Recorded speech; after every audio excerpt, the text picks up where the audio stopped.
메리 크리스마스. 메리 크리스마스. 행복한 성탄입니다.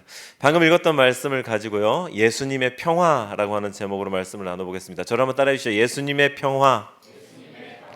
방금 읽었던 말씀 들어본 적 있으신가요? 우리가 예수님의 탄생에 대해서 아주 많은 이야기들을 알고 있지만 방금 읽었던 본문 말씀은 굉장히 유명하지 않은 이야기 중에 하나입니다. 아마 오늘 처음 들으신 분 계실 수도 있겠다 싶은 생각을 하는데요. 이 본문은 누가가 기록한 누가의 복음서의 일부분입니다. 누가는 잘 알고 계시겠지만 의사였죠. 현실감 있는 통찰력, 이런 것들로 복음서를 기록한 굉장히 똑똑한 사람이었는데요. 그가 오늘 예수님이 나신 지 약 한 40일쯤 되었을 때, 40일이 지나고 나서 유대인들이 율법에 따라서 성전에 나아갔을 때를 이렇게 묘사해서 들려줍니다. 우리 22절부터 24절까지를 함께 화면을 보고 한 목소리 읽어주실까요? 시작. 모세의 법대로 그들이 정결하게 되는 날이 차서 그들은 아기를 주님께 드리려고 예루살렘으로 데리고 올라갔다. 그것은 주님의 율법에 기록된 바 어머니의 태를 처음 여는 사내 아이마다 주님의 거룩한 사람으로 불릴 것이다 한 대로 한 것이요, 또 주님의 율법에 이르신 바 산비둘기 한 쌍이나 어린 집비둘기 2마리를 드려야 한다 한 대로 희생 제물을 드리기 위한 것이었다. 이 모세의 율법대로 아기 예수의 부모였던 마리아와 요셉이 성전에 올라갔습니다. 오늘로 말하자면 헌화식이라는 행사를 들어본 적 있으신가요? 헌금도 아니고 헌물도 아니고 이거 뭔가 좀 비인격적인 느낌이 드는데, 아이를 주님께서 책임져 주시기를 바라는 마음으로 이렇게 갖는 행사, 장로교회에서 갖는 유아 세례와 같다, 좀 비슷한 의미다라고 볼 수 있겠는데요. 우리 침례교회에도 헌화식이라고 하는 행사가 있거든요. 아이들의 인생을 주님께서 책임져 주십시오. 평생을 구주로 이 아이들이 모시고 살아갈 수 있도록 특별한 은혜를 베풀어 주십시오. 아이 개인의 이 구원을 보장한다는 게 아니라 이 아이의 그런 보호자 되어 주십시오 하는 그런 의식으로, 행사로서 그렇게 가는 헌화식이 있는데요.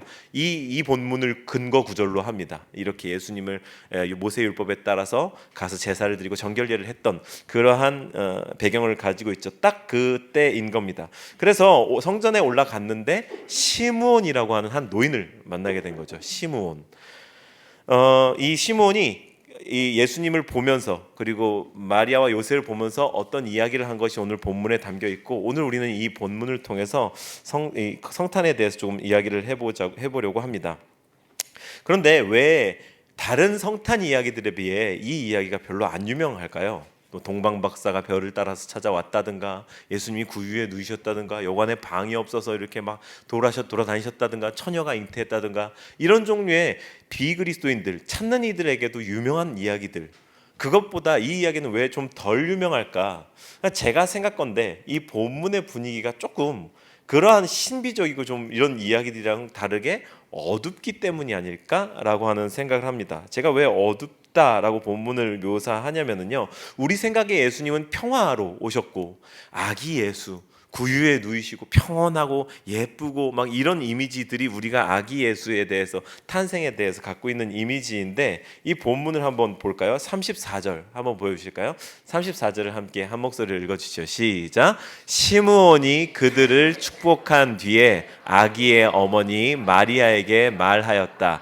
보십시오, 이 아기는 이스라엘 가운데 많은 사람을 넘어지게도 하고 일어서게도 하려고 세우심을 받았으며 비방받는 표징이 되게 하려고 세우심을 받았습니다. 이 아기가 누굽니까? 이 아기? 예수님이죠.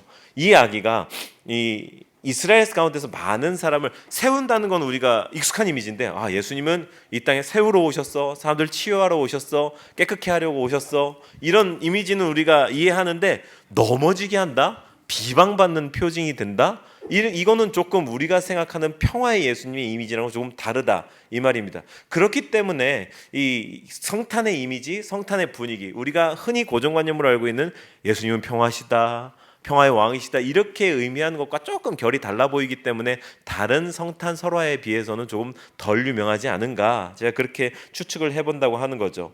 어려서요 제가 이 성탄에 대해서 누가 암송하라고 시키지 않아도 가장 분명하게 인식했던 말씀은 하늘에는 영광, 땅에는 평화, 이 말씀이었습니다. 여러분도 그러시죠? 이게 예수님을 묘사하는 말씀입니다. 하늘에는 영광이고 땅에는 평화. 근데 이 말씀이랑 조금 다르지 않은가? 우리가 방금 읽은 본문이랑 좀 다르지 않은가라는 문제 제기를 해보는 거죠. 그래서요, 오늘 우리가 이 본문의 의미를 조금 더 깊이 파헤쳐 보는 것으로 이 성경의 안내를 받아서 이 생각을 좀 점검해 보고자 합니다. 과연 예수님이 말씀하시는 평화, 그게 무엇인가? 또 우리가 생각하는 평화라고 하는 이미지랑 과연 그건 같은가? 그렇다면 이 본문의 본래적인 의미는 무엇인가, 이렇게 한번 깊이 생각해 보고자 합니다. 그래서요 오늘 우리의 질문은 이것인 거죠. 예수님의 평화란 어떤 것입니까? 저를 한번 따라 하시죠. 예수님의 평화란 어떤 것입니까? 사랑하는 여러분, 오늘 이 말씀을 나누고 난 후에 보다 더 예수님께서 베푸신 평화의 삶 가운데 한 발 더 진전하는 저 여러분들 되시길 주의 이름으로 축복합니다. 그렇다면 예수님이 말씀하신 평화가 어떤 것인가? 먼저 우린 첫 번째로요, 시므온을 보면서 평생을 걸고 싸우는 것이다, 이런 것을 좀 알 수 있습니다. 이게 무슨 좀 생뚱맞은 이야기인지 한번 말씀을 통해서 계속해서 확인해 보고 싶은데요. 우리 25절과 26절을 읽어봅니다. 시작. 그런데 마침 예루살렘에 시므온이라는 사람이 있었는데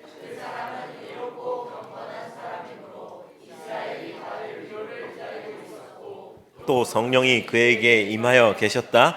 그는 주님께서 세우신 그리스도를 보기 전에는 죽지 아니할 것이라는 성령의 지시를 받은 사람이요. 여러분, 시몬 되게 대단한 사람인 겁니다. 지금 한 5가지 정도의 특징이 보이는데요. 뭐라고 되어 있나요? 25절부터 한번 다시 보여주실까요?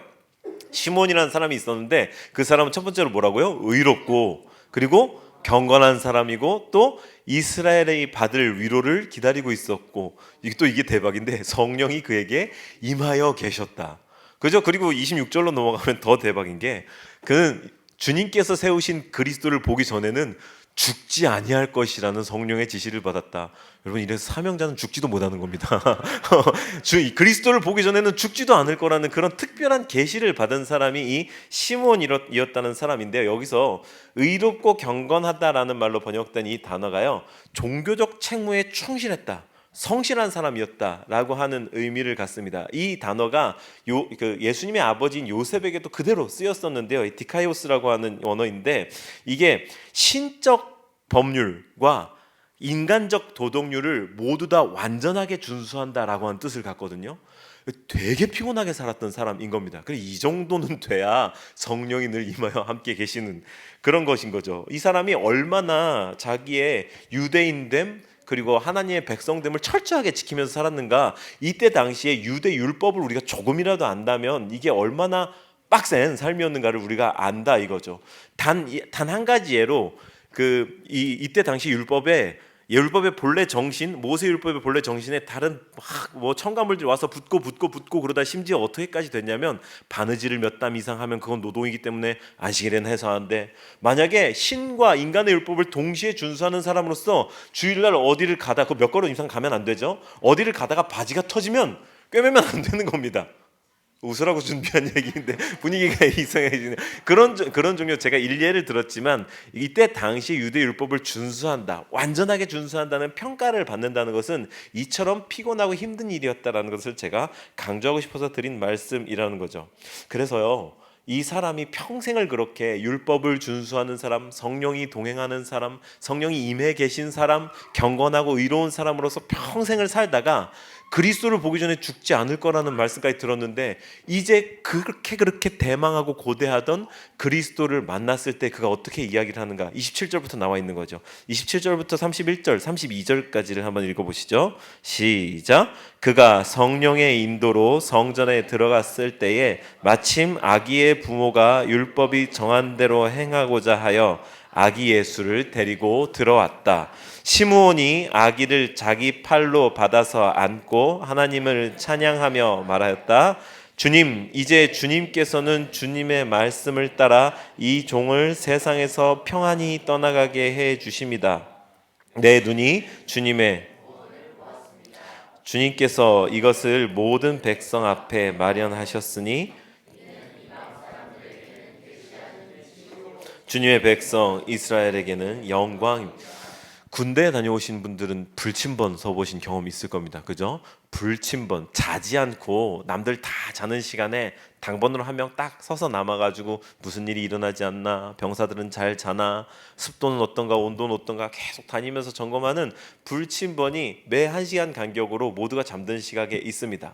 근데 불침번을 설 때 1시간과 그냥 잠잘 때 그 밤의 1시간은 정말 비교할 수가 없죠. 그죠? 윤식이 경험해 봤나 보구나. 아주 세차게 고개를 흔드는 걸 보니까 그 불침번을 서면서 내가 잠자다가 중간에 깨서 일어나서 잠을 깨우면서 1시간 동안 버티는 것과 그냥 잠들어서 1시간을 지나는 것은 다릅니다.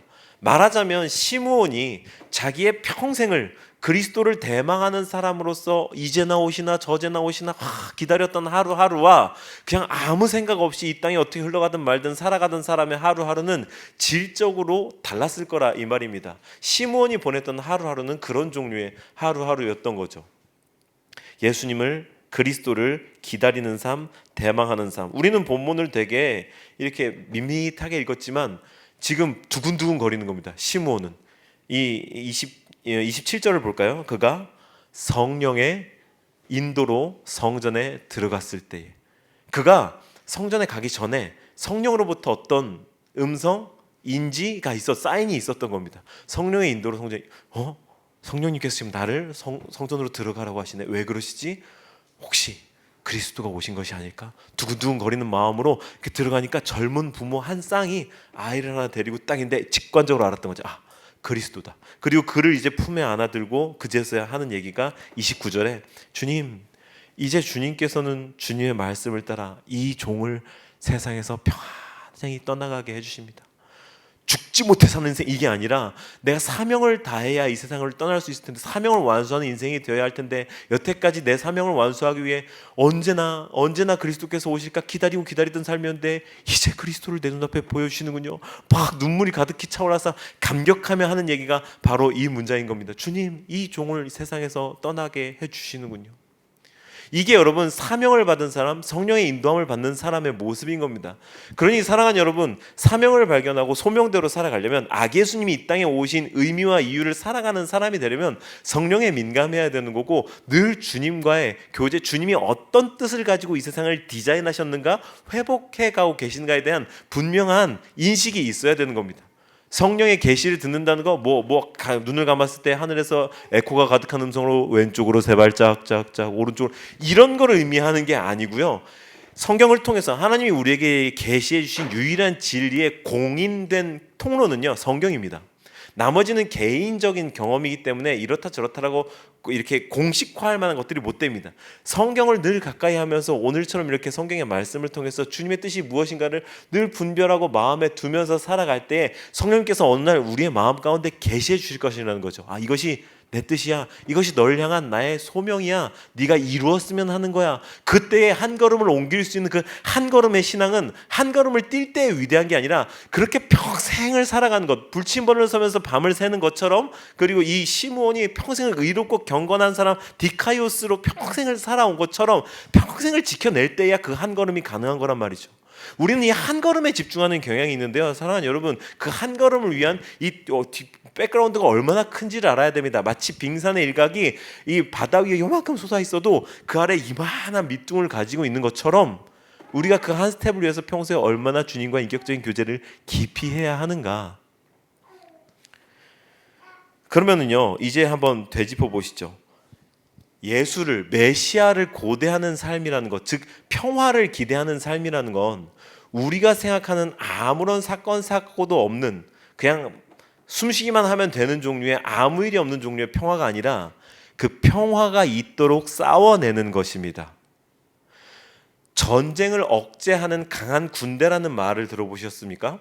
군인들은요, 우리 대한민국 대부분의 남자들은 군대에 가면 정신교육을 받을 때에 우리가 존재하는 목적은 강한 군대로서 적보다 강한 힘을 가지고서 전쟁을 억제한다, 이런 종류의 정신교육을 받습니다. 그래서 강하게 훈련을 하는 거고요. 살상을 하고 싶지 않기 때문에 살상을 하는 훈련을 한다라는 아이러니한 정신교육을 받습니다. 그런데 그 말이 아주 틀리지 않은 게요, 이 자기랑 정말 비교도 할 수 없이 강하면 덤비는 엄두도 못 내는 거잖아요. 평화를 유지하는 정책으로 강한 힘을 가지고 있다라고 하는 논리로 우리를 훈련시킨다 이 말이죠. 그런데요 여러분, 예수님께서 이 땅에 오셔서 이루시는 평화는 이러한 성격의 평화인 겁니다. 평화하기 위해 싸우는 것, 평화하기 위해 우리를 싸우도록 만드는 것, 이것이 바로 시므온이 평생 동안 평화이신 예수님을 대망하면서 살아왔던 평화를 기대하는 삶의 정체인 거죠. 저를 한번 따라하시죠. 평화는 평화롭게 오지 않는다. 한 번 더요. 평화는 평화롭게 오지 않는다. 이제 그리스도인들의 좀 만만치 않은 인생을 예고하는 듯한 그런 문장인 거죠. 두 번째로요, 이제 또 다른 사람에게 우리가 돋보기를 좀 가져다 대보고 싶은데요, 마리아는요 찢어지는 가슴을 맛보았습니다. 이 평화를 기다리는 사람이었기 때문에, 예수님이 말씀하시는 평화를 얻은 사람이었기 때문에, 우리 33절부터 35절까지를 함께 읽어볼까요? 시작. 아기의 아버지와 어머니는 시므온이 아기에 대하여 하는 이 말을 듣고서 이상하게 여겼다. 시므온이 그들을 축복한 뒤에 아기의 어머니 마리아에게 말하였다. 보십시오. 이 아기는 이스라엘 가운데 많은 사람을 넘어지게도 하고 일어서게도 하려고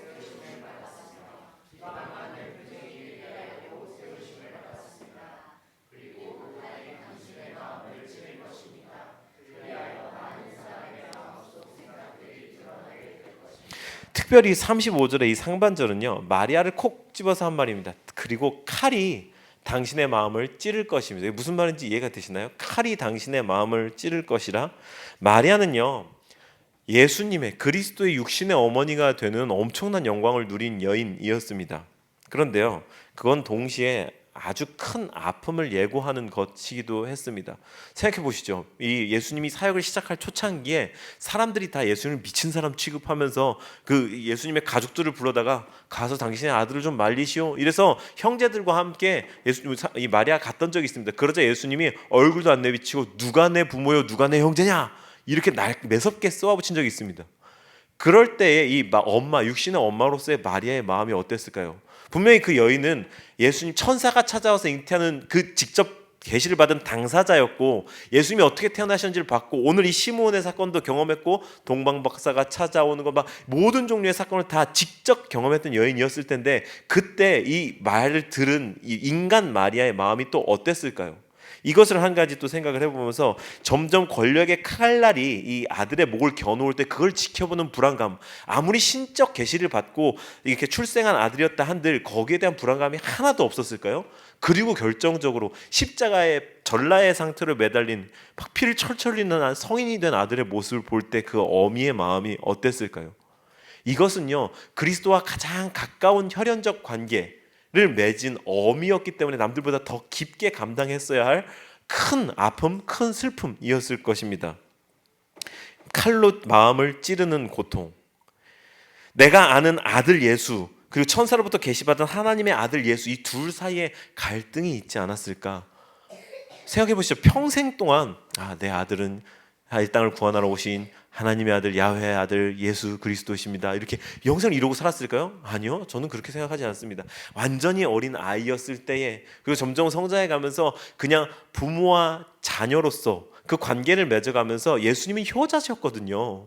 그를 바라보는 인간된 어미의 마음이 있었을 것입니다. 그 마음과 신적 계시를 받은 야훼의 아들 구세주 예수를 바라본 그 두 마음이 상충하는 마음의 싸움, 그것이 예수와 가장 가까운 인간으로서의 경험해야 했던 싸움이었다. 평생을 신실한 여종 마리아여야 할지 어미여야 할지를 정체성과 싸웠다. 그렇게 그리스도라는 평화는 이 여인에게조차 우리가 생각하는 평화가 아니었다. 우리는 그리 어렵지 않게 신앙생활을 하면서 막 찬양하면서 아니면 기도하면서 눈물을 흘리는 사람들을 만날 수 있습니다. 여러분들도 그런 경험이 있으실 텐데요. 그때 왜 우시나요? 혹시 운 경험 있으신 분들 왜 우시나요? 내 팔자야 이러면서 우시는 건가요? 그러지 않았으면 좋겠습니다. 예수님의 어떠함, 나에게 베풀어 주신 사랑의 어떠함, 그런 게 확 불붙듯이 일어나면서 눈물이 나는 때가 있고, 그 은혜가 감사해서 때로는 죄송해서 눈물이 확 솟구쳐 오르는 그런 때가 있죠. 그게 예수님을 사랑하는 사람, 예수님과 특별한 관계를 맺어가는 사람만이 경험할 수 있는 겁니다. 그러니까 예수님과 멀리 있는 사람들은 이해가 안 가는 거죠. 왜 울어? 광신도가 이런 얘기를 하게 되는 게 예수님과의 특별한 관계를 경험해보지 못했기 때문에 그런 겁니다. 오늘 흡사 오늘의 마리아처럼 그분이 소중해지고 그분의 대속사역의 희망이 내 것이 되어갈수록 예수님의 고난, 예수님의 슬픔도 내 것이 될 것입니다. 예수님의 슬픔이 무엇입니까? 이렇게 깨어진 세상을 바라보면서 아픈 겁니다. 이제는 우리가 몇몇 잘못하는 사람들을 바라보면서 저 사람 죽어야 돼, 저 사람만 없으면 이 세상이 평안할 거야 라고 생각하는 차원을 넘어서서 저 사람을 불쌍히 여겨주십시오 라고 하는 중보가 나올 수 있는 그런 사람들이 되어야 할 것입니다. 세상에 깨어짐은요, 어느 한 사람의 치료 내지는 어느 한 사람이 바로잡아짐으로써 이렇게 회복되지 않습니다. 우리 모두가 다 깨어진 사람들이거든요. 저 사람만 없으면 돼 라고 할 때는 저 사람을 이미 생각으로 죽인 나의 죄가 거기에 포함되어 있는 거고, 나도 이미 죄인의 영역에 들어가 있다는 걸 반드시 기억을 해야 합니다. 이런 비유 생각나시나요? 너 때문이야 라고 다른 사람을 향해 손가락질할 때 한 손가락은 그 사람을 가리키지만 나머지 네 손가락은 모두 다 나를 가리키고 있다고 하는 그런 종류의 비유. 여러분, 우리가 깨어졌다는 사실을 동시에 기억해야 합니다. 이제 설교를 마치려고 합니다. 이것이 평화로우신 예수님을 맞이한 그 어머니가 감당했던 삶이고요. 예수님께서 이 땅에 평화로우셨다는 말은 이제 더 이상 동화 속에 나오는 어떤 따뜻한 덕담 이런 것처럼 여겨서는 안 될 것입니다. 평화, 우리가 생각하는 평화는 모든 일이 순탄하게 잘 흘러가고 아무런 문제가 없는 것 정도이겠지만, 예수님이 주시는 평화는 예수님이 주인이 되셔야 하기 때문에, 그래야 이루어지는 완전한 평화이기 때문에 이 땅의 왕좌를 차지하고 있는 모든 것들을 물리쳐내는 싸움을 싸워야 하는 출발점입니다. 문장이 좀 길었는데 이해되셨죠? 예수님이 왕이 되셔야 완전하게 임하는 평화이기 때문에 이 땅에서 왕 노릇하고 있는 모든 것들과 싸워서 그것들을 물리쳐내야 얻을 수 있는 평화, 즉 앞서서 말씀드린 대로 평화하기 위해서 싸우는 싸움을 싸우는 것, 평화는 절대로 평화롭게 오지 않는다는 것이죠. 제가 정말 좋아하는 미국의 남침예교 신학자이자 목회자이신 존 파이퍼 목사님이 그의 책인 하나님을 기뻐할 수 없을 때에서 이렇게 말했습니다. 일전에도 언급한 적 있죠. 하나님을 기뻐하기 위해 싸우라. 기뻐한다는 거는요, 싸움이랑은 배치되는 경험이고 개념입니다. 그런데요, 기뻐하기 위해서 싸우는 싸움이 있는 겁니다. 하나님을 기뻐하기 위해, 그리고 하나님의 평화가 나의 평화가 되기 위해 전혀 평화롭지 않게 싸워야 하는 싸움이 우리 앞에 있는 겁니다. 그게 우리가 올 성탄절을 맞이하는 성탄절의 의미여야 할 것입니다. 여러분, 평화하기 위해 싸우십시오. 참된 평화를 유지하기 위해, 참된 평화를 얻기 위해 싸우십시오. 게으른 내 육신과 싸워야 할 것이고, 악한 세상의 문화와 싸워야 할 것이고, 악한 친구들과 싸워야 할 것이고, 그게 주먹질하고 싸우라는 게 아니라 그들이 갖고 있는 어떠함과 나의 어떠함이 내가 그들에게 물들고 싶어질 때 그것과 싸워내는 내면의 싸움을 싸워야 할 것입니다. 그게 예수께서 주시는 평화를 누리는 첫 단추인 것이니까요. 주님은 말씀하셨습니다. 평화를 위한 불화를 위해 오셨다고요. 나는 불을 던지러 왔노라. 내가 세상에 화평을 주려고 온 줄로 아느냐? 도리어 분쟁하게 하려 함이다. 제가 오늘 드렸던 이 저의 주장이었다면, 거짓말하는 것이었다면 이러한 성경 말씀은 성경에 없었을 것입니다. 그런데 여러분, 참으로 주님께서는 이 세상에 불을 던지고 이 세상의 잘못된 것들과의 싸움, 잘못된 것들과의 맞닥뜨림 가운데 피하지 않게 하려고 이 땅에 오신 것입니다. 그러니 여러분, 평화하기 위해 싸우십시오. 그런 저 여러분들이 되기를 바라서 오늘 이 말씀을 드렸습니다.